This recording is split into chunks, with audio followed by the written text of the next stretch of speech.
ये डरावना वीडियो नेपाल का है। ये इमारत 5 मंजिला है और पानी उससे भी ऊंचा, और जो लोग यहां खड़े थे उन्हें 10 सेकंड का भी मौका नहीं मिला। ये तस्वीर नेपाल तिब्बत बॉर्डर की है, तिब्बत के इमिग्रेशन सेंटर की, जहां 1 सेकंड पहले सब कुछ ठीक था और अगले सेकंड सब कुछ खत्म हो जाता है।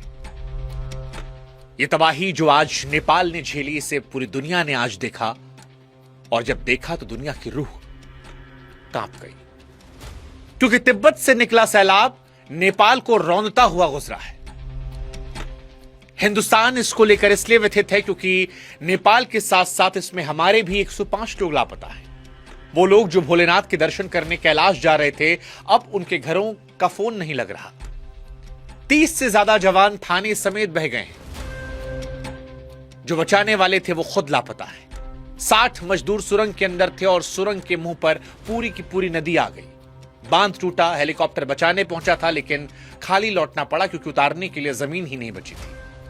और ये पानी रुका नहीं है, ये गंडक बनकर बिहार आ रहा है। 8 जिले अलर्ट पर हैं। लेकिन अगर आपको लगता है कि सबसे ज्यादा खौफ इन तस्वीरों का है तो आप गलत हैं, क्योंकि सबसे ज्यादा खौफ लापरवाही का है।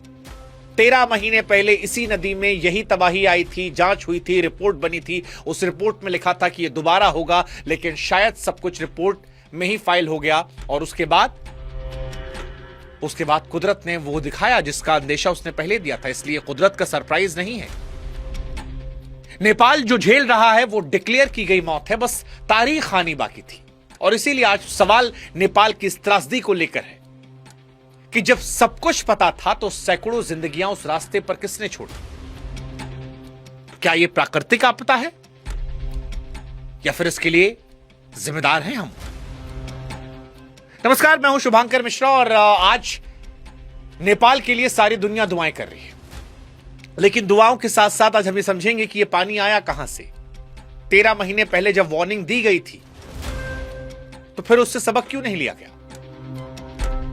26 अगस्त बुधवार सुबह करीब 8:30 बजे तिब्बत की तरफ से लेंदे नदी में कुछ होता है, गड़गड़ाहट। चश्मदीद बताते हैं कि ऐसी आवाज आई जैसे ज्वालामुखी फटा हो, और यह नदी नीचे आकर कहलाती है भोटे कोशी। वहां से चली तो सीधे उस दरवाजे पर पहुंची जहां से नेपाल चीन का सारा व्यापार गुजरता है। फिर वहीं पर बॉर्डर पर वो दरवाजा जहां से भोलेनाथ के यात्री तिब्बत में घुसते हैं, कैलाश जाते हैं। यानी उस सुबह मौत ने वो दरवाजा चुना जहां सबसे ज्यादा लोग खड़े थे, ट्रक वाले, मजदूर, पुलिस वाले और यात्री। इसके बाद 9 बजे रसू वागड़ी पहुंचता है ये सैलाब, और यहीं पर वो सीसीटीवी वाला सीन आता है। कस्टम, ट्रक, इमिग्रेशन सब बह जाता है। 9:15 बजे जिले के सबसे बड़े अफसर तक खबर पहुंचती है। तब तक पानी टिमुरे बाजार को निगल चुका है। और यहां पर एक बात नोट करने वाली, पूरी कहानी इसी पर है। उस दिन रसुआ में बारिश नहीं हो रही थी। खुद जिला अफसर ने कहा, यानी ये बादल फटने वाली बाढ़ नहीं थी, ये पानी कहीं और से आया था। पानी दौड़ता है, रास्ते में जो आता है, गांव, बाजार, सबको निगलता चला गया, बस्तियों को। जितनी तेजी से आया उतनी तेजी से गुजर गया, और पीछे कीचड़, मलबा, सन्नाटा सब छोड़कर चला गया। इस तबाही का अगर आप हिसाब लगाएंगे तो आप जानते हैं नेपाल में इस पानी ने क्या क्या निकला। सबसे पहले रक्षकों को निकला। बॉर्डर से लेकर नीचे घाटी तक 3 के 3 पुलिस पोस्ट बह गए। 32 जवान लापता हैं, यानी जिनकी ड्यूटी थी बचाना, उन्हें ढूंढा जा रहा है। दूसरा, सुरंग के 60 लोग। लंगटांग हाइड्रो प्रोजेक्ट, पहाड़ के पेट में अंधेरे में काम चल रहा था। बाहर क्या हो रहा था कोई अंदाजा नहीं। सुरंग के मुंह पर पूरी नदी आई, अंदर से कोई खबर नहीं, सब बर्बाद। तीसरा, हेलीपैड बह गया, हेलीकॉप्टर को लौटना पड़ा, सड़कें कटी हैं। फौज के जवान चट्टानों के सहारे बच्चों को निकाल रहे हैं। बांध, उनको नुकसान पहुंचा। 216 मेगावाट के अपर त्रिशूली प्रोजेक्ट का बांध टूटा तो पहाड़ जितने सैलाब में बांध का रुका पानी भी जुड़ गया, त्रिशूली बाजार में घुसा और सब बहा ले गया। 13 पावर प्रोजेक्ट सब ठप में, और इंसान 22 मौत की पुष्टि हुई है। लेकिन यह आंकड़ा छोटा है क्योंकि लगभग 400 से संपर्क टूटा है। 291 विदेशी हैं, 105 भारतीय हैं, 37 एनआरआई हैं। सबसे ज्यादा तो कैलाश रूट पर है।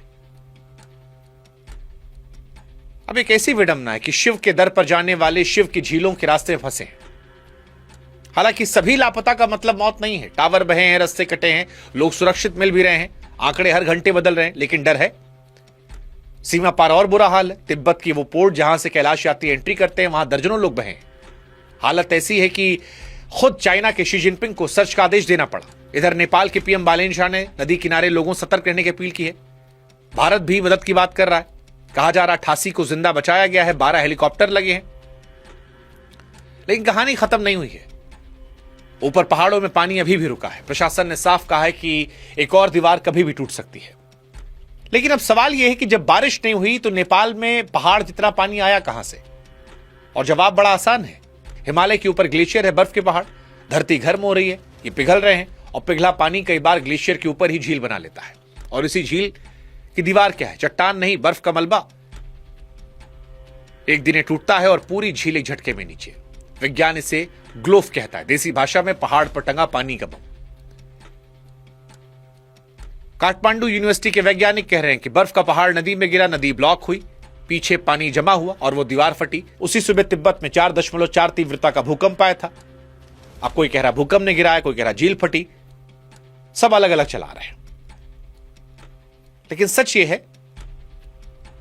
कि ये बम इस घाटी में पहले ही फट चुका था। हमें पता था कि यहां ऐसा हो सकता है, तैयारियां नहीं थी। 8 जुलाई 2025 को यही नदी यही तिब्बत में सैलाब लेकर आई थी। 9 मौत हुई थी, 19 लापता थे। नेपाल चीन को जोड़ने वाला फ्रेंडशिप ब्रिज बह गया था और कैलाश यात्रा का रूट महीनों के लिए टूटा था। तब नेपाल सरकार, अंतर्राष्ट्रीय वैज्ञानिकों की सैटेलाइट रिपोर्ट में साफ साफ लिखा गया था कि फिर हो सकता है।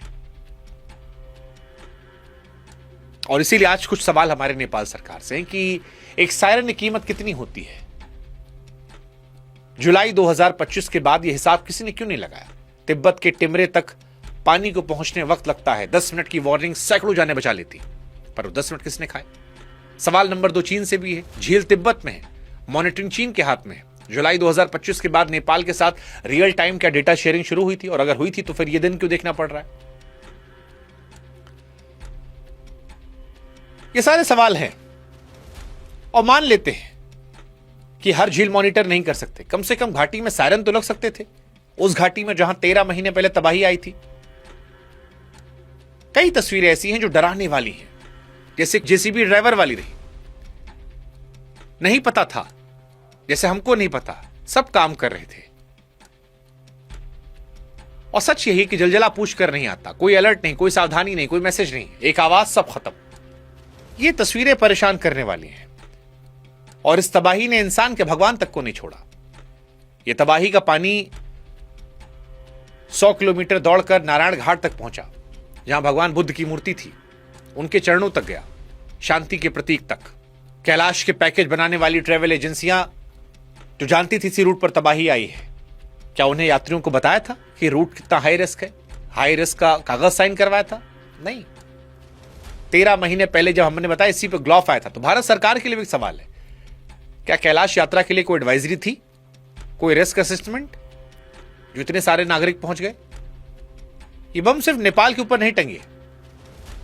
अभी चमोली में 2021 में 200 से अधिक मौत, सिक्किम में। ये जो बम हम जिनका जिक्र कर रहे हैं, जो डैम बहने की बात कर रहे हैं, ये हमारे यहां भी उत्तराखंड, हिमाचल, सिक्किम, सब जगह लटके हैं। सिक्किम के बाद हमारे यहां कितनी झीलों पर वार्निंग सिस्टम लगे, कितने प्रोमिसेस पूरे किए गए? ये सारे सवाल बड़े महत्वपूर्ण हैं। तो आसान शब्दों में अगर इस पूरी कहानी को समेटे तो 26 अगस्त की सुबह तिब्बत से आई पानी की दीवार ने नेपाल का रसुआ निगल लिया। 22 मौतें हुई हैं, सैकड़ों लापता हैं। कुदरत ने किया है, सच है, लेकिन यह अधूरा सच है। पूरा सच यह है, कुदरत ने 13 महीने पहले रिहर्सल किया था, वार्निंग दी थी, लिखित दी थी, लेकिन हम नहीं समझे। बाढ़ कुदरत भेजती है, लेकिन बिना वार्निंग के मौत वो सिस्टम भेजता है। बाकी आप पर कोई अपना फंसा हुआ है तो भारतीय दूतावास काठमांडू के इमरजेंसी नंबर स्क्रीन पर हम आपको बता दे रहे हैं, +977 9851 316807। और भी कुछ नंबर है 9851 289 445। हिम्मत मत हारिए, लोग मिल रहे हैं, जो अपडेट होगी आप तक पहुंचाएंगे। लेकिन इन घटना को आप प्राकृतिक घटना मानते हैं या इंसान की लापरवाही का नतीजा, या दोनों? जवाब आप कमेंट सेक्शन में जरूर लिखिएगा।